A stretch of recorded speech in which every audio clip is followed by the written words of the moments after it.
Hello everyone, आज हम पढ़ेंगे एनसीईआरटी क्लास 7th ज्योग्राफी का चैप्टर 2 इनसाइड आर अर्थ। इसमें हमें अर्थ के इंटीरियर के बारे में बताया गया है। तो स्टार्टिंग में पैराग्राफ जो है इसमें कहते हैं कि जो अर्थ है वो हमारा होमलैंड है, हम जहाँ पर रहते हैं। काफ़ी ज़्यादा डायनेमिक प्लैनेट है। डायनेमिक का मतलब होता है जो काफ़ी ज़्यादा चेंज होता रहता है, जिसमें बदलाव आता रहता है। तो अर्थ एक काफ़ी ज़्यादा डायनेमिक प्लैनेट है और इसमें कॉन्स्टेंटली मतलब लगातार इसमें चेंजेस आते रहे हैं, इसके इनसाइड में भी, अंदर भी और बाहर भी। तो अब हम इसके इंटीरियर के बारे में पढ़ते हैं। कहते हैं कि इंटीरियर जो है ना अर्थ का, वो मतलब बिल्कुल एक अनियन जो है, प्याज जैसा है। जो अर्थ की जो अंदर की लेयर्स है वो कॉन्सेंट्रिक लेयर्स है, मतलब ऐसा लगता है जैसे कि सर्कल सर्कल में बनी हुई हो, एक दूसरे के अंदर छुपी हुई। जो सबसे बाहर वाली लेयर है, अपर मोस्ट लेयर है, उसको हम क्रस्ट कहते हैं। और ये सबसे ज़्यादा थिन है, काफ़ी ज़्यादा पतली है और सिर्फ 35 किलोमीटर की है कॉन्टिनेंट्स पे। और जो ओशन फ्लोर में है ये 5 किलोमीटर तक ही है। काफ़ी इंपॉर्टेंट है ये। 35 किलोमीटर कॉन्टिनेंट्स पे है और 5 किलोमीटर विड्थ जो है इसकी ओशन फ्लोर पे है। ओशन जो क्रस्ट है अर्थ की, उसकी देखिए फिगर में दिखाया गया है। सबसे ऊपर होता है क्रस्ट, फिर उसके बाद होता है सेकंड नंबर पे मेंटल और थर्ड नंबर पे होता है कोर। ऊपर वाली लेयर होती है क्रस्ट और कॉन्टिनेंट्स पे होती है 35 किलोमीटर और ओशंस में होती है 5 किलोमीटर। और मेन मिनरल्स जो इससे कॉन्स्टिट्यूट हुए हैं ये होता है सिलिका और एलुमिना। और अब इसको हम सीआर भी कहते हैं, बट ये जो है ये आउटडेटेड इन्फॉर्मेशन है और एनसीईआरटीज़ में तो कुछ 2006 से चेंज ही नहीं हुआ है, तो इसमें तो यही है। तो हमें फ़िलहाल तो यही पढ़ना पड़ेगा। मगर अब ये चीज़ नहीं है, आउटडेटेड हो चुकी है ये वाली इन्फॉर्मेशन, तो इसके अकॉर्डिंग ही पढ़ते हैं फ़िलहाल। तो इसमें बताया गया है कि जो मेन मिनरल्स हैं अर्थ की क्रस्ट के वो है सिलिका और एलुमिना, जिसको हम सियाल कहते हैं। और जो ओशियानिक क्रस्ट है उसके जो मेन मिनरल्स हैं वो है सिलिका और मैग्नीशियम। सिलिका और मैग्नीशियम है और इसको हम सीमा कहते हैं। तो कॉन्टिनेंट्स के लिए सियाल, सिलिका, एल्यूमिनियम, और ओशंस के लिए सीमा, सिलिका और मैग्नीशियम।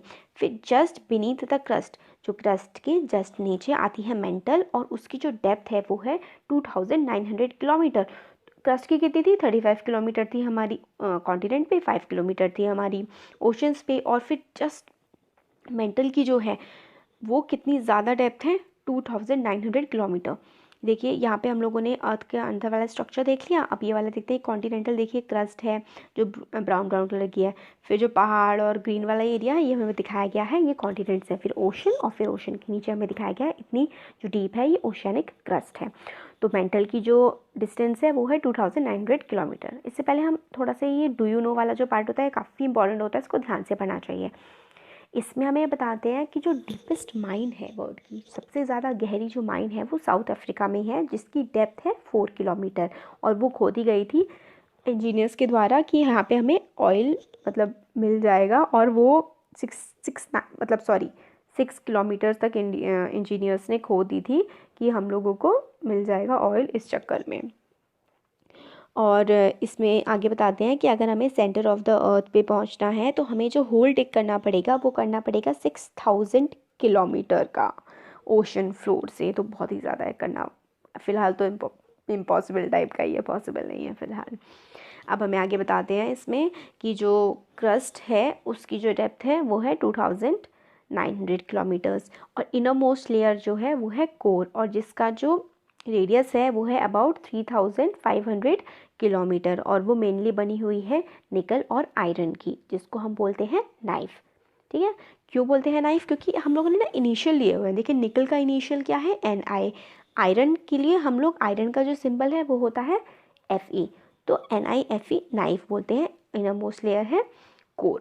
ठीक है, तो अपर मोस्ट थी क्या? क्रस्ट। उसकी डेप्थ कितनी थी? 35 kilometre on continents and 5 kilometre on oceans. फिर क्रस्ट के बाद क्या था? मेंटल। मेंटल की डेप्थ कितनी थी? 2900 किलोमीटर। फिर कोर जो है उसकी डेप्थ कितनी है? 3500 किलोमीटर। ब्लू बॉक्स में देखते हैं कि the crust forms only 1% of the volume of the earth, 84% consist of the mental and 15% makes the core. इसमें बताते हैं कि जो क्रस्ट है वो सिर्फ 1% है, और जो मेंटल है वो 84% है, और जो कोर है वो 15% है पूरी ओवरऑल अर्थ का। और रेडियस जो है अर्थ का वो है 6371 किलोमीटर। ये अप्रॉक्स लर्न करिए इसे कि 6000 अप्रॉक्स किलोमीटर है, तो इम्पॉर्टेंट है वाली चीज़ भी।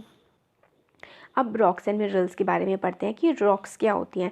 जो अर्थ की क्रस्ट है वो बनी हुई है बहुत वेरियस टाइप की रॉक से, और कोई भी नेचुरल मास मिनरल मैटर जो ऊपर की तरफ आ जाता है ना, any natural mass of mineral matter that makes up the earth crust is called a rock. जो हमारी अर्थ की क्रस्ट बनी हुई है वो मिनरल मैटर से बनी हुई है, नेचुरल मासेस हैं, उनको हम रॉक बोलते हैं।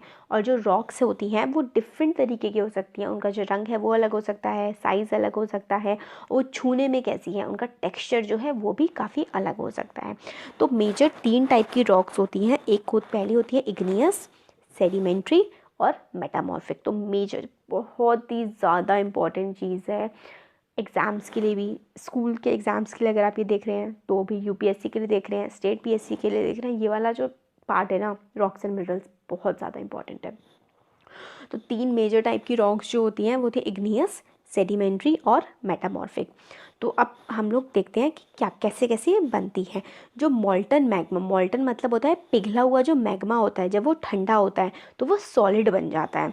तो रॉक इस तरह से जो रॉक बनती है उसको हम लोग बोलते हैं इग्नियस रॉक्स, और इनको हम प्राइमरी रॉक्स भी बोलते हैं। इग्नियस रॉक्स कौन सी होती हैं? जो मॉल्टन मैग्मा होता है, लावा जो मैग्मा होता है ना, जो ज्वालामुखी में से निकलती, अर्थ की क्रस्ट जो है ना वो काफ़ी ज़्यादा गर्म है, तो अंदर से जो चीज़ निकल के आती है वो पिघली पिघली सी निकल के आती है ना। तो ऊपर की तरफ जब वो आती है तो वो ठंडी होके जम जाती है, उससे ही हमारे जो है रॉक्स पत्थर बनते हैं।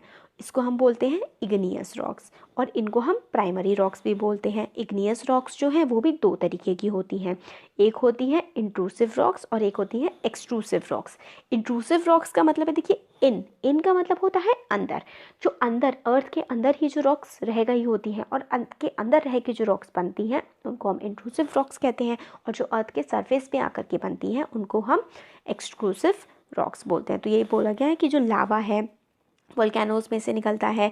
लावा एक्चुअली क्या होता है? फायरी जला हुआ रेड कलर का मॉल्टन मैग्मा होता है जो बाहर की तरफ आ जाता है अर्थ के इंटीरियर से।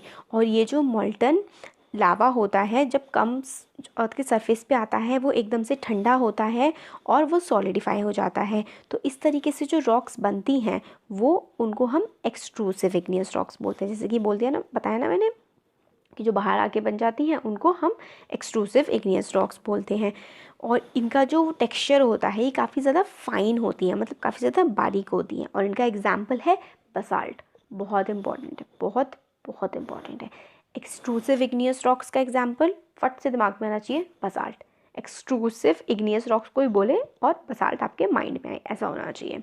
डेक्कन प्लेट्यू जो है वो बसाल्ट रॉक्स का ही बना हुआ है। हमारे इंडिया का जो महाराष्ट्र और थोड़ा गुजरात ये वाला जो एरिया है वो डेक्कन एरिया है ना, तो इसमें जो रॉक्स बनी हुई हैं वो बसाल्ट रॉक्स ही हैं। कभी कभी क्या होता है कि मॉल्टन मैग्मा जो है वो अंदर के अंदर ही रह जाता है अर्थ की क्रस्ट के अंदर, तो इस तरीके से जो रॉक्स बनती हैं उनको हम इंट्रूसिव इग्नियस रॉक्स बोलते हैं। यहाँ पे क्या होता है, ये काफ़ी धीरे धीरे ठंडी होती हैं, और इनकी जो ग्रिंडिंग मतलब टूटना, और जो इस टाइप के को पेस्ट पाउडर का पेस्ट टाइप का बन जाता है, स्पाइसेस और जो ग्रेन्स होते हैं छोटे छोटे टुकड़े, इससे क्या बनती है? ग्रेनाइट बनती है।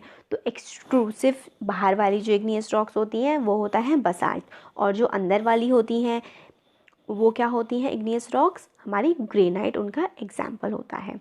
ठीक है, कौन कौन सी इग्नियस रॉक्स होती हैं? इंट्रूसिव और एक्सट्रूसिव। एक्सट्रूसिव मतलब बाहर साइड, उसका एग्जाम्पल बसाल्ट। इंट्रूसिव मतलब अंदर की साइड, उसका एग्जाम्पल ग्रेनाइट। फिर आगे बताते हैं, रॉक्स रोल करती हैं, टूट जाती हैं, एक दूसरे से टकराती हैं, और इस वजह से क्या होता है? उनके छोटे छोटे टुकड़े हो जाते हैं। आप कोई भी 2 पत्थरों को एक दूसरे में टकराते रहिए, उनको तोड़िए, उनको कूटिए, उन पर प्रेशर डालिए, तो वो छोटे छोटे टुकड़ों में टूट जाएंगे ना। तो जो छोटे छोटे से पार्टिकल होते हैं उनको सेडिमेंट्स बोलते हैं। और इस तरीके के जो सेडिमेंट्स होते हैं वो हवा के ज़रिए, पानी के ज़रिए, कई ज़रियों से क्या होता है, सेडिमेंट्स इधर उधर पहुँच जाते हैं, है ना। और फिर क्या होता है, ये जो लूज सेडिमेंट्स होते हैं जो अलग अलग जगह पहुँच गए होते हैं, काफ़ी ज़्यादा टाइम के बाद आपस में इकट्ठे होते हैं, फिर हार्ड हो जाते हैं और फिर से एक रॉक की लेयर बन जाते हैं। तो इस तरीके से जो रॉक बनती है, छोटे छोटे टुकड़े जो एयर से, वाटर से, ग्लेशियर से कई अलग तरीके से ट्रांसपोर्ट होते हैं, फिर टाइम के साथ फिर इकट्ठे हो जाते हैं, फिर जम जाते हैं, हार्ड हो जाते हैं। इस तरीके की रॉक जो बनती है वो होती है हमारी सेडिमेंट्री रॉक्स। और एग्जाम्पल क्या है इसका, sandstone is made from grains of sand. Sandstone जो होती है ना, वो कई सारी ग्रेन्स होते हैं स्टैंड के, उनसे बनती है। एग्जाम्पल्स बड़े इंपॉर्टेंट है। इंट्रूसिव इग्नियस रॉक्स जो अंदर की तरफ से बनती है, उसका क्या एग्जाम्पल है हमारा, उसका एग्जाम्पल है ग्रेनाइट। एक्सट्रूसिव जो बाहर आके बनती है, उसका क्या एग्जाम्पल है, बेसाल्ट जो डेक्कन प्लेट्यू में है। अब हमें एग्जाम्पल मिलता है सेडिमेंट्री रॉक्स का। तो सेडिमेंट्री रॉक्स का क्या एग्जाम्पल है हमारा, सैंडस्टोन। ये रॉक्स जो होती हैं इसमें फॉसिल्स ऑफ प्लांट्स और एनिमल्स भी होते हैं और दूसरे माइक्रो ऑर्गेनिजम्स भी इनमें रह सकते हैं। ये क्वेश्चन बहुत बार पूछा जाता है, बहुत सारे एग्जाम्स में, यूपीएससी में भी पूछा गया है कि कौन सी ऐसी रॉक्स हैं जिसमें फॉसिल फ्यूल्स पाए जाते हैं और दूसरे माइक्रो ऑर्गेनिजम्स पाए जाते हैं। तो कौन सी रॉक्स हैं, सेडिमेंट्री रॉक्स। सेडिमेंट्री रॉक्स कैसे बनती हैं, जब रॉक के टुकड़े होते हैं छोटे छोटे, कहीं प्रेशर की वजह से हार्डनिंग, फिर उसके बाद क्या होता है, फिर एयर से, वाटर से कई तरीके से इधर उधर ट्रांसपोर्ट हो जाते हैं, फिर बहुत टाइम बाद आपस में इकट्ठे होते हैं, फिर इन पे प्रेशर पड़ता है, ये हार्ड हो जाते हैं, तो सेडिमेंट्री रॉक्स बनती है। और एग्जाम्पल क्या है इसका, सैंडस्टोन इसका एग्जाम्पल है। और इसमें ही फॉसिल्स ऑफ प्लांट्स, एनिमल्स और अदर माइक्रो ऑर्गेनिजम्स पाए जाते हैं। इग्नियस और सेडिमेंट्री रॉक्स जो हैं वो चेंज हो सकती हैं और चेंज होके बन सकती है मेटामॉर्फिक रॉक। कैसे, बहुत ज़्यादा हीट होगी, गर्मी होगी, बहुत ज़्यादा प्रेशर पड़ेगा, तो इससे क्या होता है, इग्नियस और सेडिमेंट्री रॉक्स किस में कन्वर्ट हो जाती हैं, मेटामॉर्फिक रॉक में। मेटामॉर्फिक का मतलब ही होता है चेंज होना, बदलाव आना। तो मेटामॉर्फिक रॉक कैसे बनती है, इग्नियस और सेडिमेंट्री रॉक्स ही चेंज होकर के मेटामॉर्फिक रॉक बनती है, जब इसमें बहुत ज़्यादा हीट और प्रेशर जो है वो लगता है। और इसका जो एग्जाम्पल है क्ले होती है चेंज होके वो बन जाती है स्लेट और limestone. Clay changes into slate, ठीक है, क्ले किस में चेंज हो जाती है, स्लेट में। और लाइमस्टोन किस में चेंज हो जाता है, मार्बल में। इसका एग्जाम्पल्स बड़े इंपॉर्टेंट है। लाइमस्टोन चेंज होके क्या बनता है, मार्बल जो हमारे घरों में लगा हुआ होता है जनरली। और क्ले से क्या बनता है, स्लेट, ठीक है। ये वाले हमारे तीनों टाइप के रॉक्स जो हैं कंप्लीट हो गए। अब हमें आगे बताते हैं कि रॉक्स जो हैं वो काफ़ी ज़्यादा यूज़फुल हैं। हार्ड रॉक्स जो होती हैं वो यूज़ की जाती हैं रोड बनाने में, घर बनाने में, बिल्डिंग्स बनाने में। You use stones in many games में भी, है ना, जो हम लोग पिट्ठू का गेम खेलते हैं और हॉपस्कॉच, मतलब काफ़ी सारे गेम्स में भी स्टोन्स का यूज़ किया जाता है।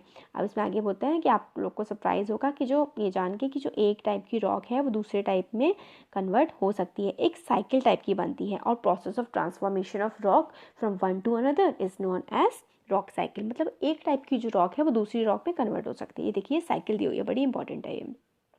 सबसे पहले क्या होता है, अर्थ के अंदर से मैग्मा निकलता है। जब वो जो मॉल्टन सी जो चीज़ होती है ना, जो आप मॉल्टन मैग्मा जिसको बोल रहे हैं, जब वो अर्थ के सरफेस पे आ जाता है, क्रस्ट पे आ जाता है ना, तो उसी सेम चीज़ को हम लावा बोलते हैं, ठीक है। तो मैग्मा जो है जब वो अर्थ के सरफेस पे आ जाता है, फिर वो फटाफट जल्दी से कूल हो जाता है, तो कौन सी रॉक्स बनती है हमारी, एक्सट्रूसिव इग्नियस रॉक बनती है। अगर ये मैग्मा जो है ये अंदर ही रह जाता है तो इंट्रूसिव इग्नियस रॉक बनती है। फिर जो इग्नियस रॉक्स हैं ये टाइम के साथ क्या होता है, इन पे बहुत मतलब चेंजेस आ जाते हैं ना, टूट जाते हैं कई रीजंस की वजह से, तो सेडिमेंट्स बन जाते हैं टुकड़े। फिर वो सेडिमेंट्स आपस में जुड़ते हैं प्रेशर के साथ, टाइम के साथ, तो वो सेडिमेंट्री रॉक बनती है। फिर सेडिमेंट्री रॉक और इग्नियस रॉक दोनों की दोनों मेटामॉर्फिक रॉक बन सकती हैं जब इसमें बहुत ज़्यादा हीट और प्रेशर अगर लगे। और फिर जो ये मेटामॉर्फिक रॉक बनी थी, ये मेटामॉर्फिक रॉक अगर अर्थ के अंदर दोबारा से चली जाती हैं, क्रस्ट से अंदर मेंटल और कोर में, तो फिर से ये मैग्मा बन जाएंगी और मैग्मा बन के फिर से दोबारा इग्नियस रॉक बन जाएंगी। तो एक सर्कुलर साइकिल होती है, एक टाइप की रॉक दूसरे टाइप की रॉक में कन्वर्ट हो सकती है। ये हम लोगों ने पूरा का पूरा, ये जो मैंने इसमें सब कुछ लिखा हुआ था, ये पूरा मैंने आपको इस फिगर से ही समझा दिया। फिर हमें इसमें बताते हैं कि जो रॉक्स हैं वो बनी होती हैं कई डिफरेंट मिनरल से। मिनरल जो होते हैं वो नेचुरली अकरिंग सब्सटेंसेस होते हैं और उनके कुछ कई अलग अलग तरीके की फिजिकल और कुछ डेफिनेट केमिकल कंपोजिशन होती है। तो रॉक्स कहाँ कैसे बनी हुई होती हैं? डिफरेंट मिनरल्स से। मिनरल्स हमें नेचुरली अकरिंग सब्सटेंसेस जो है नेचर में ही मिलते हैं मिनरल्स, ठीक है।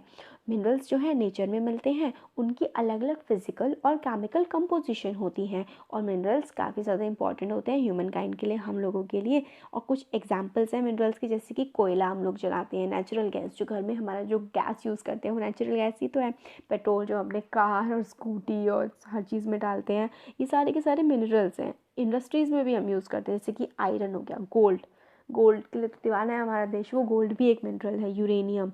और क्या मतलब ऑलमोस्ट हर चीज़ ही जो हमें अपने अर्थ से मिलती है, सब कुछ ही हमें अर्थ से ही मिलता है, वो सब कुछ एक मिनरल ही है। तो हमारा चैप्टर कंप्लीट हो गया। Thank you so much.